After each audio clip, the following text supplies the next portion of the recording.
I'm Christine. Welcome back to my channel. In today's video, I'm here with my April wrap-up. And as you can tell by the title, I called this a video like all the books I've currently loved or didn't.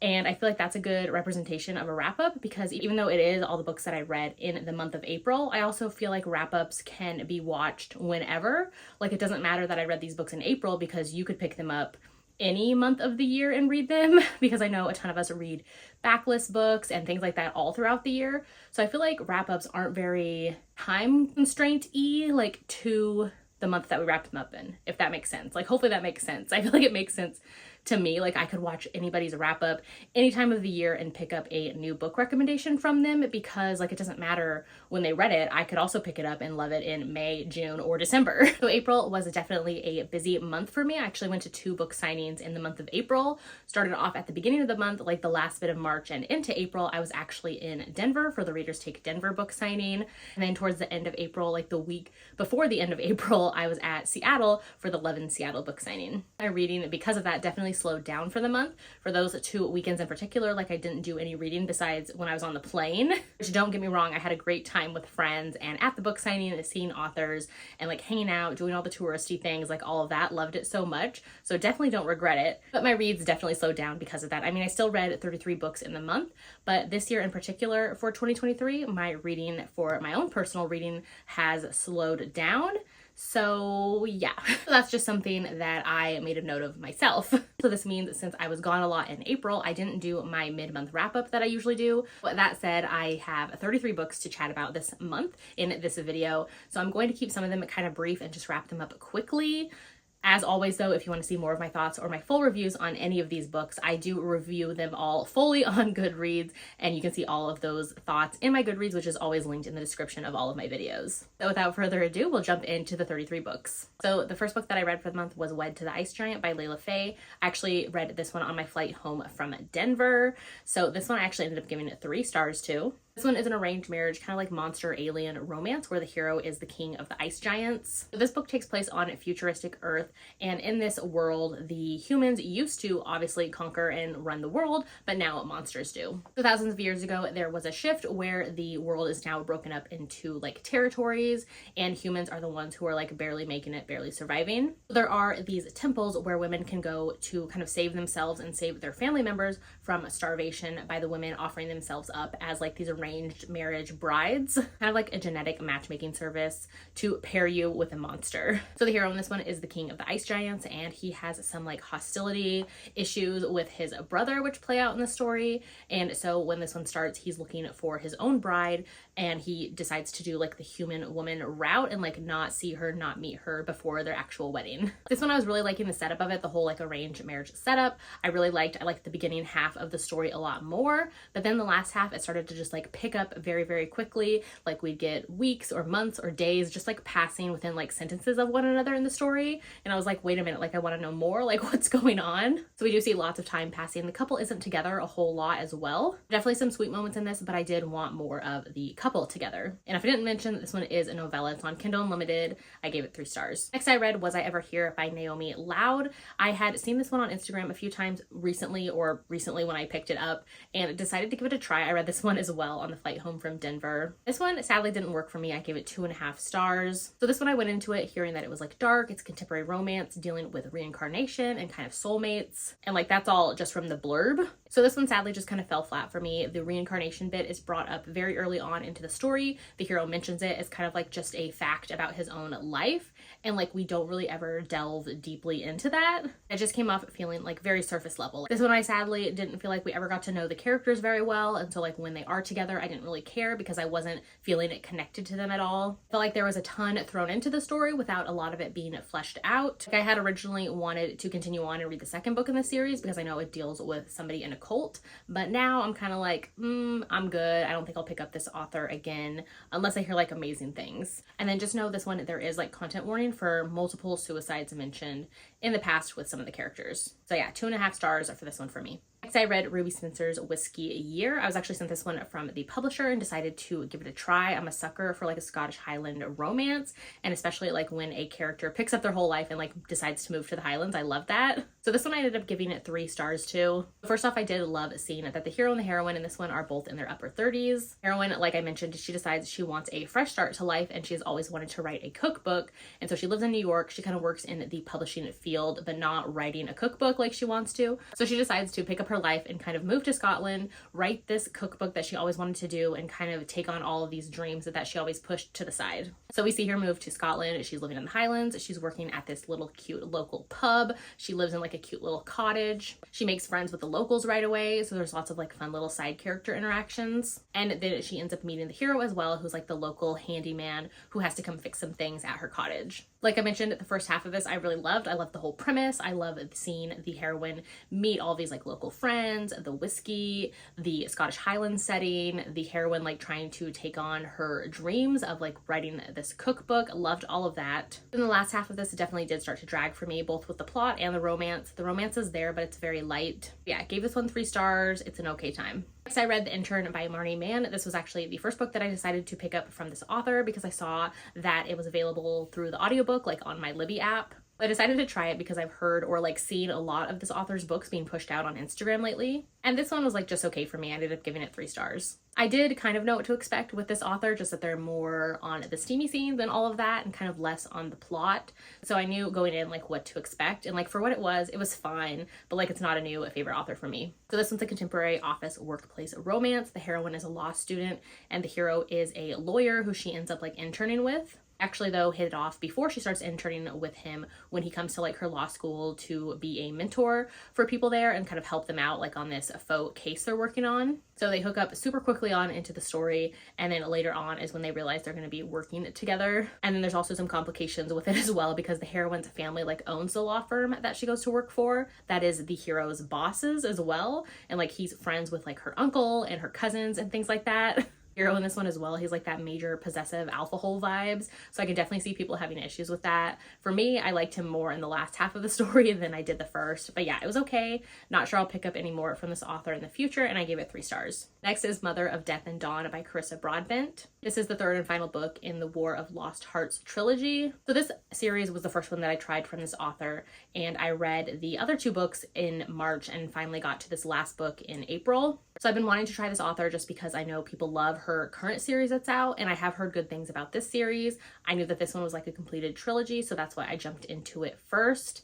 Sadly for me, the first book was a great start to this like fantasy world, but from there it kind of just went downhill for me in the series, honestly, and I didn't love it as much as other people did. We'll say this series in general is definitely heavier more on the fantasy elements with like a side romance happening. Like there's romantic aspects to the storyline, obviously. We get steam, things like that, but it's super light on the romance. So if you're going in expecting like this epic fantasy romance, I would just say like expect fantasy more. Yeah, I gave this one actually 3 stars. Like I mentioned, the series kind of went downhill for me. The first book is my favorite in the series. The books, they felt like they just got longer. I didn't feel like it was needed. The ending though in this one was great, and I liked seeing how everything played out. I can't say too much about the plot because it is a series. It's the last in a trilogy that's following the same characters the whole time through. So like this picks up after events that happen in the second book. So definitely can't say too much, but like the fantasy, it was solid. I just wasn't super invested in the magic and the world that was being developed. So yeah, 3 stars for this one for me, and I'm kind of glad to just have this series done so that now I can move on to her newer series, which I have heard better things for. There was definitely a lot of new romance releases in April. These next 3 in particular are books that all came out on the same day, I think like April 6th. I ended up binging all 3 of these back to back within a couple days. I do have a video already up on my channel of me reviewing these 3 romances that I read like back to back. So I'll link that in the description of this video because I'll just like quickly brief over them here since I talk about their whole like synopsis and my thoughts in that video. First up is Coach by Devney Perry. This is the first book in her new Treasure State Wildcats series, which is a sports romance series. This one really worked for me. I gave it 5 stars. I really loved it. It was one of my favorite reads for April. This one is a single parent. The hero is a single dad. It has like that workplace sports romance. He ends up becoming the football coach for his college team and moves back home, where he runs into the heroine who was his former best friend in college, and she now works for the sports like administration as well for the college. The Coach is one of those where it was just solid. Like I had no issues with it. I loved all of the tropes.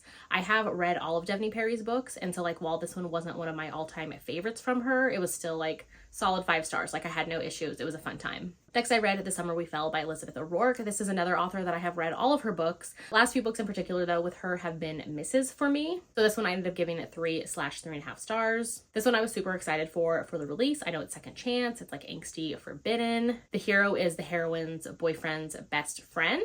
So we have that whole setup going on. This one I just had a hard time with it from the beginning. Like the first 25% into the story, I wasn't sold on either of the characters. The story also being told with like dual timelines where every other chapter is literally like flashback, present day, flashback, present day. Like that just took me out of the story and I had a hard time connecting with either the flashback or the present day. Like I just didn't care.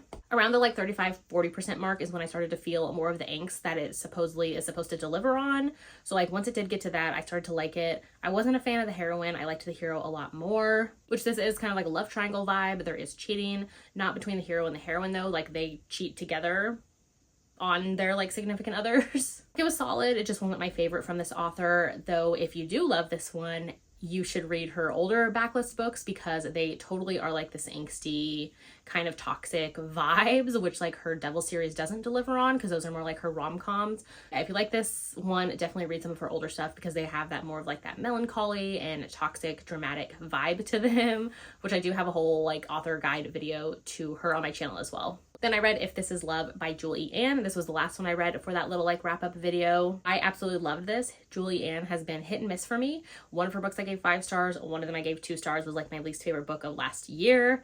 This one though, 5 stars. Loved it so much. This one is a contemporary with like that Western ranch setting. There's age gap in here. The hero is a little bit older than the heroine. It's forbidden because he works at her father's ranch. And then it's angsty as well because he's actually due to marry someone else. So we have that whole like vibe going on. This one I just loved. It's like super heart achy, lots of close proximity, the like cowboy vibes. This one definitely gives off like Yellowstone vibes if you watch that show. I just had a great time with it. It will definitely put you through the ringer though. I know it's kind of like a hit and miss one, kind of like the previous book, the Elizabeth O'Rourke, I feel like is hit and miss as well. But like I loved this one. So yeah, 5 stars. Next, I read Lunar Love, which was actually one of my Book of the Month picks, I think for back in February. And I do like to eventually get to my Book of the Month books. So it ended up being okay for me. I gave it 3 stars. So in this one, the heroine is a matchmaker at her family's Chinese zodiac matchmaking company. And she ends up meeting the hero, and she finds out that he is a new competitor who's starting his own like matchmaking business service.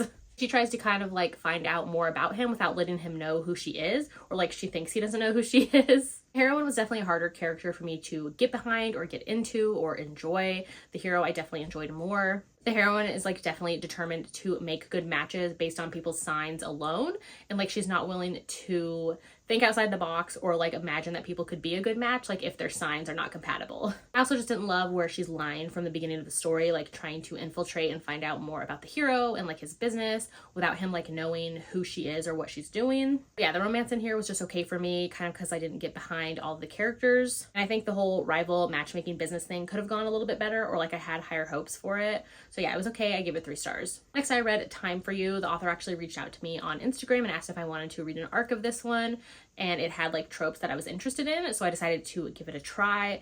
But I actually ended up giving this one 3 stars. This one's like a contemporary small town romance, so it's definitely low angst, more cutesy, and kind of one of those like feel good romances, which don't always work for me. So when the story starts, the heroine used to work in New York City as like this top event planner, but things kind of went badly there, and so now she moves back home to her small town and she's living at her family's farm. So she's always kind of dreamed of getting her hands on this like fixer-upper house nearby that's very like dilapidated and used to belong to her family like generations ago. So it ends up becoming available and she wants to try to bid on it and get her hands on it, but the hero ends up sweeping in and ends up bidding and winning the house. The hero is this like 30-year-old retired hockey player who comes to town to try to like get a break from all of the like publicity to lay low, and he ends up like connecting with one of his old coaches who like lives in that small town as well. So yeah, like I mentioned, the whole story, like the romance too, is just very low angst, very easy, like everything just kind of happens. Hero falls first when he sees the heroine like on his first day in town. If you're looking for a low angst romance where everything kind of goes easy, it's just like this cutesy little small town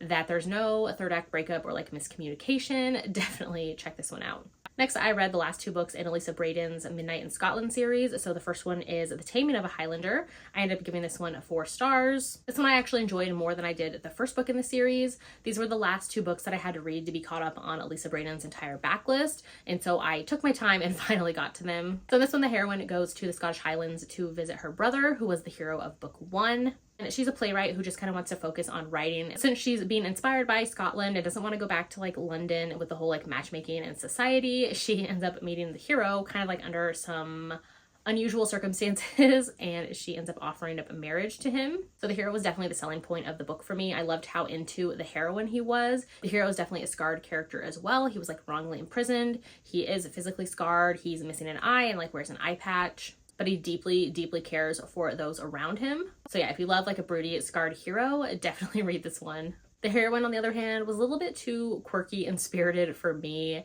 I had a really hard time getting into her character. And this series in particular is not really my favorite of Elisa Braden's. I actually love her Rescued from Ruin series more, but I did think it was fun because the 2 series do connect, like Rescued from Ruin comes first and then this one is after the fact, because the heroine in this one, she is the last one in the Huxley family to get her romance. Like the 4 older sisters got a romance in the Rescued from Ruin series.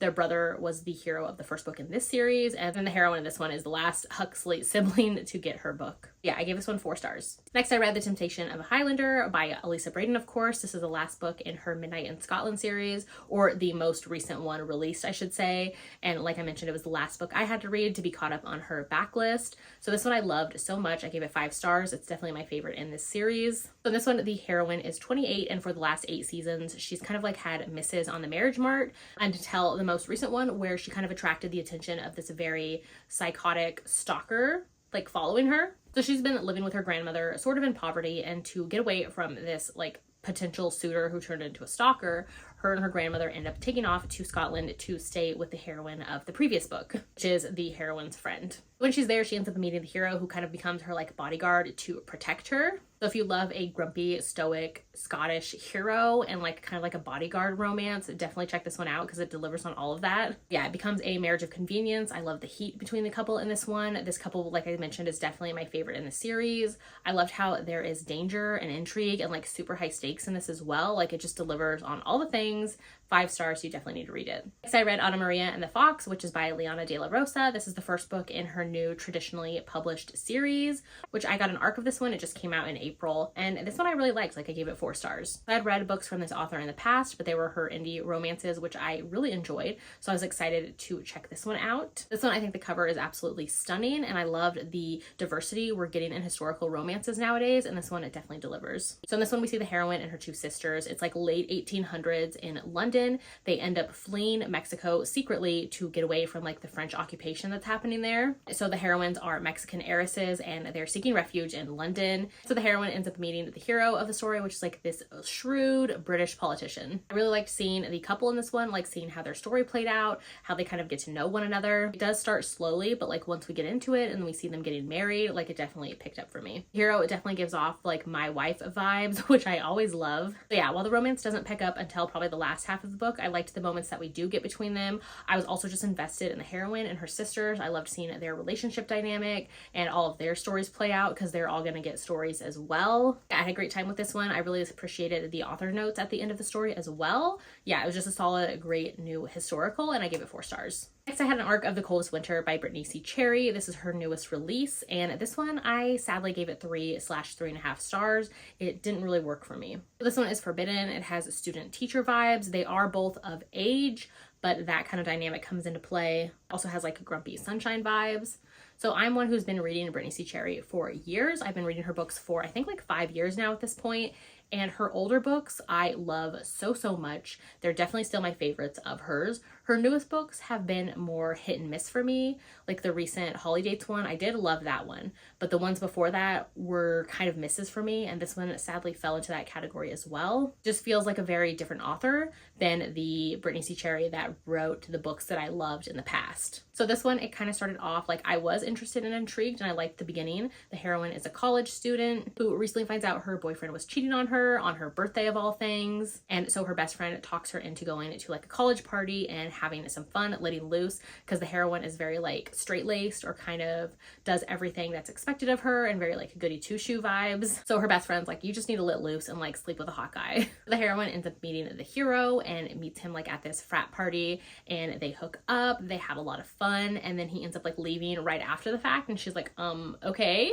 So this book is very heavy and more melancholy. We learn from the hero's POV that he kind of, to dull his pain or dull his emotions, he will just drink or sleep with random people. And so like that is what he was doing the night that he met the heroine. And so they end up actually running into one another again after they assumed like they both went their separate ways. Like that's not the case. So they meet again in the hero's high school classroom, where the heroine is now the student teacher. So yeah, the heroine of this one, she's 21. The hero is 19, but he's still in high school.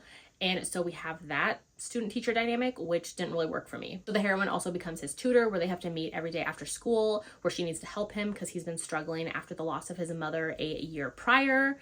And the heroine, she can connect to that as well because she lost her mother when she was a teenager. So they definitely connect over that grief that they both felt. The heroine does definitely pull the hero out of like kind of this funk he's in, and they do rely or lean on one another. This book, it was just centered a little too much around the grief of everything, especially the hero's grief with his situation, and I just wanted more from this. I don't know, like the hero felt like a totally different person at the beginning of the story than he becomes later on into the story. They both felt super young, which I don't like to read. That said, I mean, Brittany C. Cherry always delivers on emotions and will pull at your heartstrings. There were some like sad moments towards the end of the story that were so good and like heart achy, but it wasn't about the romance. It was about like both of these characters' personal stories that got to me. I gave this one 3 stars, I guess more like 3.5 stars.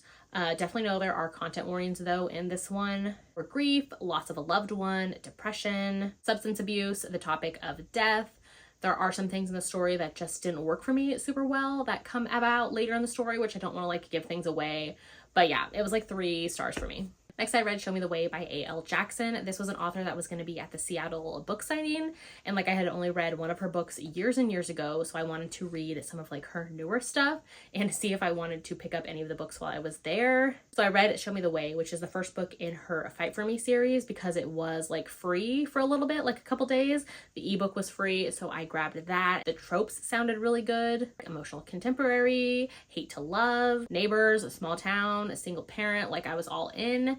But sadly, I didn't love this one. Like I gave it 2 stars. And I just don't know if this author's for me or if I'm like reading the wrong books. I don't know. So the heroine moved away from her small town in Alabama like 11 years ago, but now she is back because her grandmother has passed and has left her house. And so she ends up meeting the hero and his daughter, who live across the street and like knew her grandmother as well. So the heroine's in her grandmother's house, and she's trying to fix up the diner that her grandmother left her as well. The hero and the heroine have like instant connection, instant chemistry, and they become like a part of each other's lives right away. And as the story unfolds, we see more of why the heroine left the town years ago. We also have the drama with the hero's wife leaving him in the past too. This couple just like never grabbed my attention. The characters felt forgettable as I was reading the book. I don't know if it's just this author for me, like I'm not vibing with or what, like it just didn't work for me. Lots of drama, lots of trauma. There is like this surprise little thing that happens in the book as well later on that didn't work for me. So yeah, I gave it 2 stars. Next, I read Georgie All Along by Kate Claiborne. This is the newest book from this author,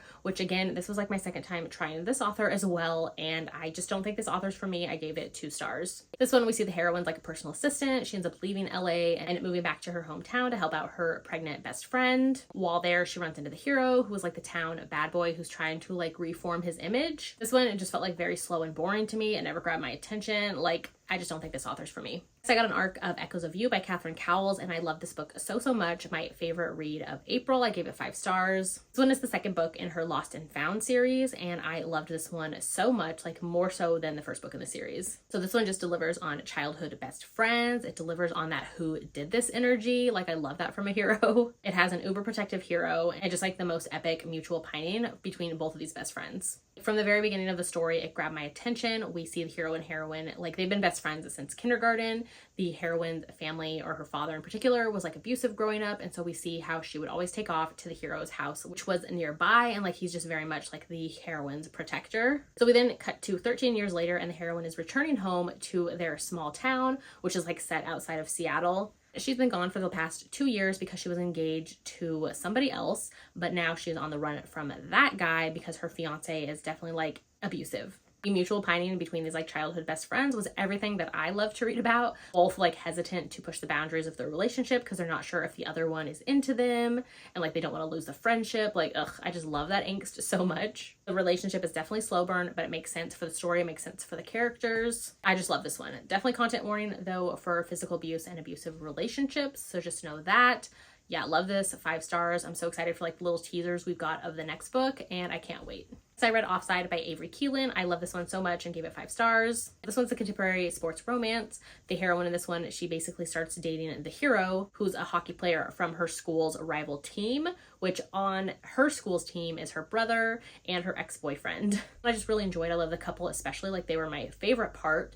I did think the book was a little too long, and there is some drama towards the end that I could have done totally without, but like I was just entertained and having a great time with this one, so that's why I gave it 5 stars. I thought the hero and the heroine were just like so cute, so mature, and so perfect together. I love the hero in this one. He's so swoony and like protective and supportive of the heroine, and I loved to see that as well. So yeah, I gave it 5 stars, and I'm definitely excited for the next book in the series from this author. Next, I read Black Ties and White Lies from Kat Singleton. This was another author that I knew was going to be at Seattle, and I wanted to read the book ahead of time to see if I needed to grab a copy when I was there. This one I was a little hesitant to go into it just because I knew from other people like there was kind of like some mixed reviews, wasn't sure if I was going to love it, and that's definitely the case. Like, I gave it 3 stars. I thought it was okay. It just wasn't my favorite. This one does have a billionaire hero. It has fake dating, and the hero is also the heroine's ex's brother. When I did go into just expecting like this fun, entertaining time, and it does definitely deliver on that. So it starts off with the heroine finding out that the owner of the company she works for is now going to be her ex's brother, who is the hero. And he comes in there and he's like, hey, I want you to become like my personal assistant and move with me to New York.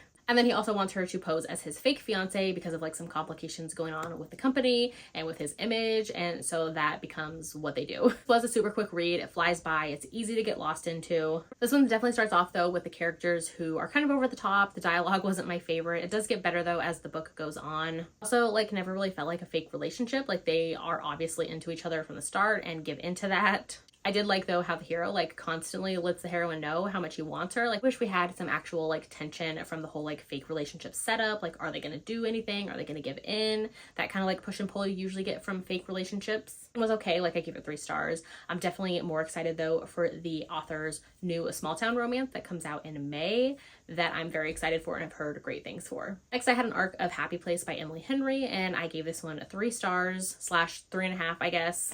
So I have read all of Emily Henry's like recent romance releases, and this one was okay. Like, it was better than Book Lovers, but it wasn't my favorite. This one follows ex-fiancés pretending to be together for the sake of their friends that they all like go on vacation with. This one it just had like, for being called Happy Place, it's more of like this kind of like melancholy read about finding out what and who in life like makes you happy. And definitely reads more women's fiction than romance. So this one, the hero and the heroine were together for 8 years in the past, and they broke off their engagement, and they never like told their friends or anything like that. So now their friends are all getting together for kind of this like annual-ish friend vacation they all do. So it's kind of like their last chance to all be together at this main cottage that they go on like vacations with, because the owner of the cottage, which is like one of their friends' fathers, is going to be selling it. So the friends are like, we have to all get together and do this. And so the hero and the heroine are both invited, and all the friends like think they're still together, so they have to pretend to be. There's lots of like sharing only one room, that whole setup. Usually with Emily Henry's reads, I'm pulled in immediately. This one just wasn't the case. Like, I didn't really care about the characters. I do think the hero and heroine are very typical of her other characters, so if you enjoy her other reads, I could see you enjoying this one too. You do get flashbacks as well in this of like when the characters first met, when the friend group first met, when the hero and heroine were together, why they broke up, all of that. But honestly, like the flashback chapters and all the time spent with the friends just didn't work for me, and I wasn't invested. The moments we do get of the hero and the heroine in the present day, I just kind of wanted to stay in that because their moments together are super sweet, and I really liked seeing them together in the present day. I just wanted to stay in those, have more of them, because those moments are very like sweet and tender and kind of like heartachy. The last half of the story though, it did pull me in more so than the beginning half. I did really enjoy the hero. The heroine, she was kind of harder for me to get behind. I did like her realization of finding out like what makes her happy. So yeah, 3 stars for this one. Next, I read The Edens, A Legacy Story, which is a novella prequel that follows the Eden family from Devney Perry. This one I gave 4 stars to. And I love Devney Perry. I read all of her new releases. So this one was a novella, recently part of the Bookish Box like winter anthology little thing. So it was published already, but she decided to drop it on Kindle Unlimited as well. So it's a prequel of the Edens family parents. So like, obviously I love the Edens, like I'm wearing their sweatshirt right now. But so it follows the parents of the Eden siblings who like go on to have all their 6 kids who the Eden series follows. Like we see the parent story back in the 80s. So this one is like set in Snowed-in, Montana, New Year's Eve. The hero and the heroine were high school sweethearts who fell apart. They're now in college and they're all at this like cabin with their friends. And the heroine realizes that they invited her ex, the hero, as well. And so it's second chance, like just a small little Snowed-in, Montana cabin. And it was just cute and short, like a good time. I enjoyed it, 4 stars. Next, I read When a Moth Loved to Be by Pepper Winters, and sadly, I ended up giving this one 1 star too. I really did not enjoy it. It is so long, like over 800 pages. I thought it was going to be this dark fantasy romance, and it was just like a total miss for me. I've read Pepper Winters in the past, some of her like older contemporary romances, like the whole like Pennies series. I read all of those back in the day.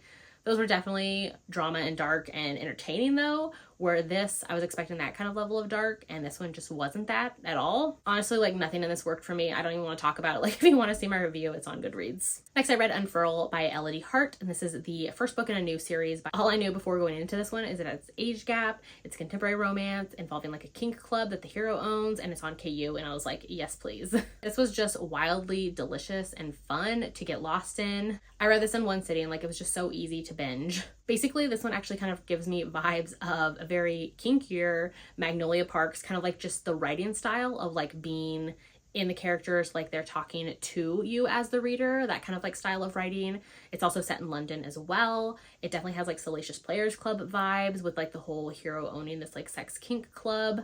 And then it also kind of has like Sierra Simone Priest vibes as well, that whole series, because it does deal with the like religious aspect as well, and especially like Catholicism. Basically in this one, the heroine is a virgin and she doesn't want to be, and so she ends up meeting her parents' new neighbor, which is the hero. He's older, she's like super into him, and then she finds out that he owns this like sex kink club, and one of the services provided at the club is this unfurl program, which is where people with little experience can kind of awaken their sexuality and style with like partners who are safe and a comfortable like safe environment and willing to like push their boundaries, find out their limits, like all of those things, like just all of that like discovery and experimentation within their own sexuality. Heroine asks the hero about the program, she decides to go into it, and then of course the hero ends up becoming one of the like mentors of the program for her. So this moves super fast, lots of kinky times, lots of others involved to have fun as well, but like in the end it's just the main couple for their HEA. Lots of role playing, and the hero and the heroine both connect over their complications with their Catholic upbringing. So that does play a major role into the story, and it is involved with their steamy times as well. Just like everything falls very easily into place. It is low angst, high heat, like it was a fun time. I gave it 4 stars. I will say the first like 65-70% of the story, I was satisfied with it. I was like, okay, I got what I wanted. I had a great time done with this couple. So like the kind of drama that unfolds in the last half of the bit, I wasn't as invested or interested in. But like I guess it made sense for the characters' stories as well. I am actually reading the next book in the series right now because we meet the characters of that book in this one. It is age gap again, set around that kink club, and the hero is a widowed single father. So yeah, I'm having a fun time. Next, I decided to read the Inevitable series by Christina C. Jones. I've heard great things about this series, and I always do love Christina C. Jones books, and especially her audios. So when I saw these were available on Libby, I grabbed them. So the first book is Inevitable Conclusions. This one I gave 3.5 / I think I rounded up to 4 stars on Goodreads. So this one is a friends to lovers romance with the hero and the heroine having been best friends since childhood. They definitely have like a complicated relationship of sometimes they're on, sometimes they're off. They're just like everything to one another and have been in one another's lives for so long. I mentioned that sometimes they have gotten together and sometimes they're not, but the timing is just like never right for what the other person wants. So yeah, lots of blurred lines, lots of complications. I loved how the hero is a part of the heroine's life, and like especially her daughter's life, because I did love that both of these characters I think are in their like upper 30s or maybe even 40s. The heroine, she has like a 20-something-year-old daughter, and I loved the hero's relationship with her daughter as well. All the characters in this whole series are actually like kind of like celebrities or famous. Like the heroine is a Tony Award winner. She's like on Broadway. She does plays. Her mother was famous for that as well. And then the hero in this is like a retired NFL player. Love the like complicated friends with benefits setup that this whole story had.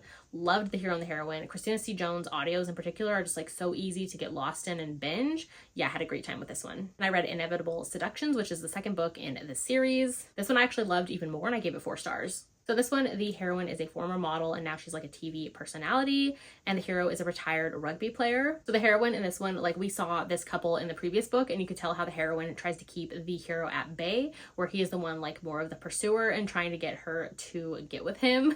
So I loved how in the beginning we see them kind of floating around one another, and they decided to give in and have like a night of fun. The heroine is the one who's more like, this is just like a one-night stand, like no strings attached, where the hero's like, I want more from this. So eventually they do give in, and then they deal with some surprises along the way. There are some heavier themes to this one, so just know that going in, or check content warnings. I really loved how everything played out. It was just like a great time, and like I said, Christina C. Jones audios are just like so easy to binge and get through. Next, I read Weakside by S.G. Silvis. I actually ended up reading this one on the flight down to Seattle. It had just dropped that day. I decided to read it because the author was going to be at the Seattle signing as well, and so I was like, let me read it before I get there, and I'm so glad I did because I loved it and gave it 5 stars. This one is a new hockey contemporary romance with fake dating and also like forced proximity, because the hero and the heroine end up becoming roommates in college. This one, the heroine is a dance major at the college and the hero is a hockey player, and the heroine, her name ends up getting mixed up like on the dorm assignments. So like they switch her first name and last name, and they assume she's a guy and put her as the hero's roommate in like the athletic dorms of the college. I like how they kind of both start off with animosity of having to room together, and then over time we see them becoming friends, and then of course more. I love seeing the hero and his entire like team and all of his teammates become like very protective and supportive of the heroine. It was just like so fun to see. The story does start off though with the heroine in a relationship with somebody else, but trust me, you're gonna want to see him go right away. And then the hero as well, he has like tons of puck bunnies, and he's having like all of the fun too, like in the beginning half of the story. So like if that bothers you, probably don't read this one. Like for me, I don't care, especially if they're not together. Like that doesn't bother me. Yeah, the heroine ends up finding out some things about her boyfriend. Like I said, you're ready for him to go just along with her, and the hero decides like, hey, like let's fake a date to like make your boyfriend jealous and get back at him. So that starts to happen, and the hero definitely falls for the heroine hard. He's just like so swoony, so great. I love this one so much. Next, I read Meet Me at the Lake by Carly Fortune. I had an arc of this one and decided to read it before it came out. And this one I ended up giving it 3 stars to. I thought it was just okay. Honestly, I don't think this author's for me, so I probably won't pick up any of their books in the future. In this one, the hero and the heroine had a moment together in the past over like just one day. They super fell for one another, felt like they were soulmates, and so they decided to meet up the next year at the heroine's family's like lakeside cabins. And so the hero never showed up, and now it is 10 years later. The heroine has now inherited her mother's business because her mother has passed, and so she's dealing with that when she never wanted to own these cabins and own this kind of like lakeside resort. And then the hero ends up showing up 9 years too late and comes back into her life. And so it's kind of their dealings with figuring out like why he never showed up 9 years ago, what's been going on in his past. Like there is a romance, but it's definitely more of the heroine's story and like struggles of what she's going to do with her life. Is she going to stay and run these cabins she never wanted to run? Like her feelings about her late mother's death, all of those type of things. This was another book that delves a lot into flashback moments, which didn't work for me. It again also has this like very melancholy vibe, which I don't know what it was about the books in April, but like so many of them were so like just melancholy and grief ridden, and I just wasn't in the mood. So yeah, I gave this one 3 stars. Next, I read The Secret by Lulu Moore. This one I ended up giving it 3 stars to. This is the first book in her Tuesday Club series, which I decided to try out after seeing like a reel that was promoting this book. Decided to give it a go, only knowing that the hero is a single father who finds out like he becomes a parent when his baby is left on his doorstep, and that it was a nanny romance. I had read the author's baseball book, like The Third Baseman, that came out the previous month. Really loved that one, and I decided to try this one, which is one of her older series. This one is super low angst. The hero and the heroine have feelings for one another from the beginning that they try to like push off because she ends up becoming the nanny for him. And like I mentioned, the hero is a single dad who he finds out he's a dad by his like 2-week-old daughter being left at his doorstep, that he like never knew the person that like he had this child with was even pregnant. So like it was a total surprise to him. I did like how the hero was the one who was all in to the relationship, while the heroine was the more wary one of them like living together and being together and all of that. I loved the hero, like how amazing of a father he was. Like right away he jumps all in and is so obsessed with his daughter, which I love to see. He has like a great friend and family group as well that was just like so supportive, and I loved seeing all of them. This one was okay, like it was fine. It moves super quickly. It was low angst. Like I gave it 3 stars. Then I read That One Night by Emily Rath. This is a prequel to her Pucking Around book that I know is like super popular. So I met her at the Seattle book signing, and she only had like this novella available. She had sold out of all of her other books. So I decided to give it a try because it is like a one-night stand hookup prequel to the rest of the series. And it also like takes place in Seattle, which I thought it was just fun to read this after having been in Seattle and meeting her there. Yeah, this is a hockey romance, like one-night stand. The hero and the heroine end up meeting and hooking up. I actually had thought this was like a standalone prequel novella to the series, but it's actually like the actual prequel to the series. Like this one leaves off on no HEA, no happily for now. Like it leads into the first book in the series. Yeah, the hero and the heroine, they meet. They're at a hotel in Seattle. Both of them had plans of why they were there, but now they're alone, and they meet at the bar and decide to go up to a room together. They decide not to swap names or anything like that. Like they only know each other's professions. So the hero is a hockey player and the heroine is a doctor. Yeah, it was just like a fun, quick read. It takes place in Seattle, which was fun since I had just been to Seattle after reading this one. And it does, like I said, leave off with the heroine leaving the next morning, and the hero and like leads into the next book in the series, which I believe is like a poly hockey romance. So I am intrigued, and we will see if I continue, but for this one I gave it 3 stars. Next, I had an audio arc of Break the Ice by Ellie Cotton, and I decided to try this one out because I heard it was a hockey romance, and like I'm obsessed with hockey romances lately, if you can't tell. This one was a fun time, and I ended up giving it 4 stars. This one is a brother's best friend setup. It is a roommate as well. The heroine ends up moving in with her brother and his teammates. I just love the like forced proximity that creates. The heroine is also curvy in this one, so that does deal with like her body image and her being curvy and like her trying to embrace that and deal with like complications of her mother not liking that. So it is definitely strong on like the whole curvy body image, so just know that going in. The hero in this one definitely has like more of a playboy image when the heroine meets him, but he is like all in for the heroine, which I love to see. I like seeing how they connect and become friends. Like they both have complications with their families. The hero's father was like abusive, and the heroine obviously has complications with her mother because of like her size. So they both kind of connect and deal with that with one another. I, of course, love the tension that it creates when they kind of have to sneak around in the house because her brother and the hero are like teammates. And so like they don't want her brother to know. So I just ate that all up. So yeah, like I mentioned, I did the audio of this one, and the audio narrators are Teddy Hamilton and Stella Hunter, which were just amazing and definitely helped with the story. So yeah, a great time. Give it 4 stars. I'm excited to check out more from this author in the future. Next, I had an arc of Grimm and Barrett by Juliet Cross. This is the 6th book in the Stay a Spell series, which I absolutely love. I'm so excited for this one. It comes out, I think, May 9th. This was so good. I gave it 5 stars. Loved it so much. Like we've been waiting for Clara and Henry's story forever. And like, I was just so happy to finally be in it. This series is like a contemporary romance, I guess paranormal romance series that takes place in New Orleans. It follows these 6 witchy sisters, kind of all of their supernatural partners that they end up with. So like I mentioned, Clara and Henry's story has been built up throughout the entire series. So I was so ready for them to be together. And I loved that we didn't have to wait for it to start up in this book. The story kicks off with Clara literally being like, okay, Henry, you need to be in my life. Like, I'm showing up at your house. You're joining my romance book club. Like, let's get this thing going. This one definitely is like a Grumpy Sunshine vibes. The hero, Henry, he is a Grimm and a necromancer as well. And so he has a lot of like darkness to his past and kind of doesn't want to like taint Clara's energy and vibe with like all of the darkness that he feels. And he also is like, she could like never be into me. Like, she likes me, like what? And I love and hear how Henry like slightly hates being around people, but like Clara is definitely the exception to the rule, and he's just like obsessed with her. I loved how strong these two are together and how they bring peace to one another's lives. This family in particular, like I just love being with them. I love this like tight-knit circle and them always like bringing in people into their fold. Ugh, it's just like so good. So yeah, 5 stars. It's out on May 9th. Definitely check it out. Next, I had an arc of Fourth Wing by Rebecca Yarros, and this is the first book in her new fantasy romance series that deals with dragon riders.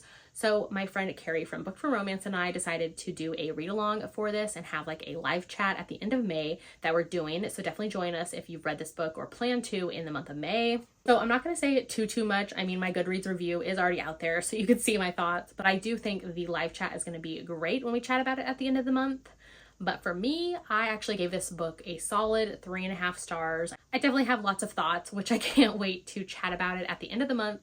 I know tons of people are loving this one. It's like their favorite read of the year.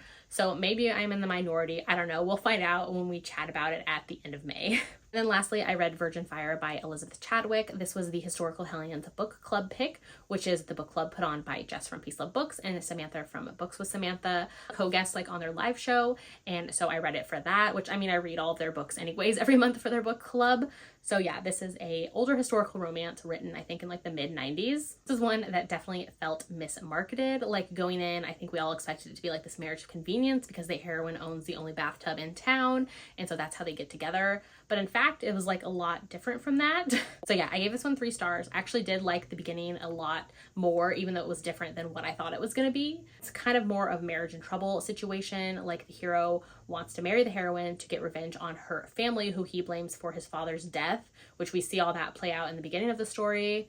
But of course, the hero and the heroine fall for one another, and then it becomes like a marriage in trouble situation. There is the bathtub. It comes into play around like the 65% mark of the story. It was a lot of like oil drilling and all that type of stuff in like that oil boom town in Texas. It was okay, just not what I expected it to be. So yeah, I gave it 3 stars. So those are the 33 books that I read in April. Let me know in the comments if we read any of the same books, if you had any similar thoughts or different thoughts, whatever the case. Or you can let me know like what your favorite read in April was as well. I'd love to know. If you haven't done so yet, make sure to like and subscribe so you don't miss out on any of my future videos, and I'll see you in my next one.